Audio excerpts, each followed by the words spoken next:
Young age group में एक और कारण है जैसे कि ज़्यादा ड्राइविंग करना, या फिर एक और टेंडेंसी जो जिम में हम लोग देखते हैं कि बहुत हैवी वेट लिफ्टिंग करना, तो उसके कारण भी जो है ये डिस्क वाला प्रॉब्लम होता है।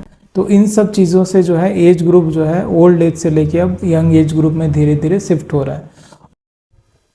जोहार, नमस्कार। मैं सुधांशु मिश्रा और आप देख रहे हैं हमारा यूट्यूब चैनल लैपटॉप 07। आज हमारे साथ बहुत ही स्पेशल गेस्ट जुड़ रहे हैं सैमफोर्ड हॉस्पिटल रांची से। और सर से आज हम लोग बात करने वाले हैं बैक पेन।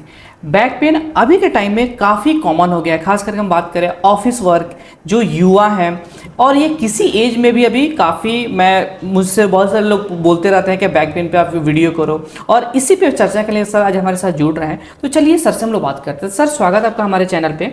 नमस्कार। सर, सबसे पहले आप हमारे दर्शक एक छोटा सा अपना इंट्रोडक्शन दे दीजिए। जी, मैं डॉक्टर युवराज ले रहा हूँ। मैंने पीजी मेडिसिन रिम्स रांची से किया था और उसके बाद एम्स भुवनेश्वर से डीएम न्यूरोलॉजी किया है। और अभी 1 साल से मैं जो है इन सब बीमारी जैसे कि कमर दर्द, गर्दन दर्द, सर दर्द, मिर्गी, लकवा, इन सब के बारे में देखता हूँ पेशेंट्स और उनका इलाज करता हूँ। सर, सबसे पहले आपसे हम लोग जानेंगे कि बैक पेन होने का मुख्य कारण और लक्षण क्या है। जी, बैक पेन जैसा कि आपने बोला अभी बहुत कॉमन हो गया है, और पहले तो ये ओल्ड एज ग्रुप में होता था लेकिन अभी यंग एज ग्रुप में भी देखने को मिल रहा है। तो एक फ़ोटो के ज़रिए मैं आप सभी को इसका जो मेन कारण होता है उसके बारे में बताऊंगा। तो जैसे कि आप इस फ़ोटो में देख सकते हैं, ये जो है रीढ़ का हड्डी है। अब रीढ़ की हड्डी में ये जो डब्बे जैसे दिख रहे हैं ये वर्टिब्रा होते हैं, और इनके बीच में ये जो हल्का ब्लूइश है, ग्रीन कलर बोल सकते हैं, ये डिस्क है। और इधर से जो एरिया है यहाँ से नर्व जो है निकल के आते हैं और अलग अलग बॉडी के पार्ट को सप्लाई करते हैं।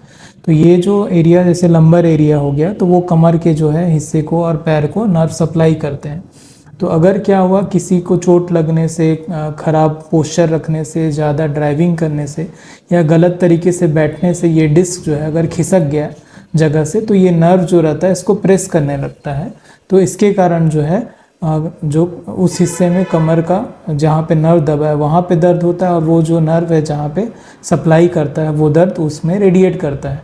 तो कई बार इसको हम लोग जैसे कि सियाटिका के नाम से भी जानते हैं। तो अगर सियाटिक नर्व या फिर उस एरिया का नर्व दबा तो जो है पेन रेडिकुलेट होता है, उसको हम लोग सियाटिका भी कई बार बोलते हैं।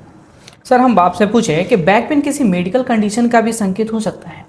जी, ज़रूरी नहीं है कि हर बार जो है डिस्क के कारण हो। उसके अलावा जो है लोकल ट्यूमर होना, लोकल इन्फेक्शन होना, जैसे कि कॉमन टीबी का इन्फेक्शन इंडिया में होना, या फिर कोई दूसरा होना, या फिर किसी बोन का फ्रैक्चर होना, ये सब चीज़ भी संकेत उसके हो सकते हैं कमर दर्द से।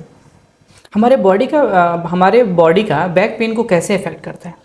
अब देखिए, बैक पेन या फिर कोई भी चीज़ हो, अगर पेशेंट जैसे किसी को बुखार भी होता है तो वो पूरा बॉडी को ही अफेक्ट करता है, बॉडी स्लो हो जाता है। उसी तरह से कमर का भी दर्द है, अगर कमर दर्द हुआ तो वो पूरा बॉडी में एक तरह से पेशेंट के लिए मेंटल ट्रॉमा होता है। उसके अलावा जो है दर्द के साथ में पैर में जो है कमज़ोरी कई बार ये डिस्क के प्रॉब्लम में देखने को मिलती है। तो पेशेंट को जो है चलने फिरने में दिक्कत हो सकता है। उसके अलावा अगर कमर दर्द जो डिस्क के कारण है या किसी और कारण से अगर ज़्यादा है तो पेशेंट को यूरिन का भी सिम्टम देखने को मिल सकता है, जैसे कि बार बार पेशाब होना, या फिर यूरिन कंट्रोल में ना रहना, कपड़े में पेशाब होना, ये सारी चीज़ें भी देखने को मिल सकती हैं। सर, बैक पेन अगर हम देख रहे हैं अभी के टाइम में, आप जैसे बता रहे हैं, तो बैक पेन हमारे बॉडी को जो इफेक्ट करता है वो अलग अलग, जैसे अगर हम बात करें यंग एज को, बुजुर्ग, और खासकर अभी देख रहे हैं बच्चों में भी काफ़ी इफेक्ट कर रही है। ये क्यों कर रहा है इसे? जी, जैसे कि मैंने पहले बोला कि ये जो डिस्क वाला है मोस्टली जो है ओल्ड एज ग्रुप में होता है, जैसे कि 40 साल, 50 साल। बट अभी का जो टाइम है इसमें जो है सेडेंट्री लाइफस्टाइल, बैड पोस्चर, जैसे कि आप लोग देखे होंगे कि कोई अगर टीवी देख रहा है तो कमर को कैसे भी मोड़ के बैठ के, या गर्दन को मोड़ के लेट के टीवी देख रहा है, या फिर मोबाइल देख रहा है। और अगर कोई जो यंग एज ग्रुप में एक और कारण है जैसे कि ज़्यादा ड्राइविंग करना, या फिर एक और टेंडेंसी जो जिम में हम लोग देखते हैं कि बहुत हैवी वेट लिफ्टिंग करना, तो उसके कारण भी जो है ये डिस्क वाला प्रॉब्लम होता है। तो इन सब चीज़ों से जो है एज ग्रुप जो है ओल्ड एज से लेके अब यंग एज ग्रुप में धीरे धीरे शिफ्ट हो रहा है। और अगर बहुत कम एज ग्रुप में देखें कि जैसे कि बच्चों में, तो बच्चों में जनरली वो जो है कंजेनाइटल मालफॉर्मेशन होता है, जैसे कि ये जो हड्डी है इसके बनने में कोई डिफॉर्मिटी हो गया हो बचपन में, तो उसके कारण वो देखने को मिल सकता है। सर बैक पेन के लिए क्या सही उपचार हो सकता है जिसमें दवा, फिजियोथेरेपी और सर्जरी शामिल हो? जी जी, सबसे पहले तो जो मैंने बताया तो इसका अलग अलग डिग्री होता है। अर्ली स्टेज में हम लोग ट्राई करते हैं कि मेडिसिन और फिजियोथेरेपी से ही इसको ठीक किया जाए, क्योंकि मेडिसिन जो है इजीली अवेलेबल होते हैं, कम दाम में अवेलेबल होते हैं। और फिजियोथेरेपी इसको जो है, जैसे मैंने बताया कि अगर खिसक गया है तो उसको फिजियोथेरेपी से वापस लाया जा सकता है पोजीशन में। हालांकि ये टाइम टेकिंग होता है, जैसे कि धीरे धीरे जो डिस्क खिसकता है वैसा ही उतना ही टाइम वो वापस आने में भी लेता है। तो इनिशियल स्टेज में यही मेन है, फिजियोथेरेपी और दवाई। अगर प्रोग्रेस हो गया डिस्क का बीमारी और साथ में पैर में कमजोरी हो रहा है, पेशाब में दिक्कत हो रहा है, तब जाके हम लोग सर्जरी के लिए रिकमेंड करते हैं। और कुछ कुछ में अगर सिर्फ बहुत ज़्यादा दर्द है, दवा से कंट्रोल नहीं हो रहा है, तो कुछ कुछ जगह में लोकल इंजेक्शन या डिस्क में इंजेक्शन भी दिया जाता है। सर हमें अगर बात करें भविष्य में होने वाले बैक पेन को कैसे रोक सकते हैं, उसके लिए कैसे हम प्रिपेयर जी, हैं? तो ये बहुत अच्छा क्वेश्चन है, क्योंकि हम लोग हमेशा बोलते हैं कि prevention is better than cure.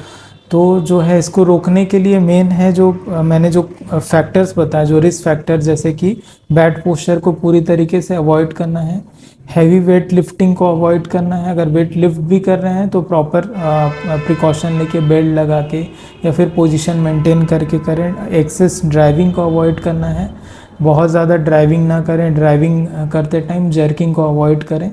Then sleeping में जो पोस्चर होता है वो भी अच्छे से मेंटेन करें। उसके अलावा जो न्यूट्रिशन होता है बोन का, जैसे कि दूध लेना एडिक्वेटली, अंडा लेना, तो जो है बोन स्ट्रॉन्ग रहे, वो हम लोग कर सकते हैं। थैंक यू सर हमारे साथ जुड़ने के लिए। जी, थैंक यू।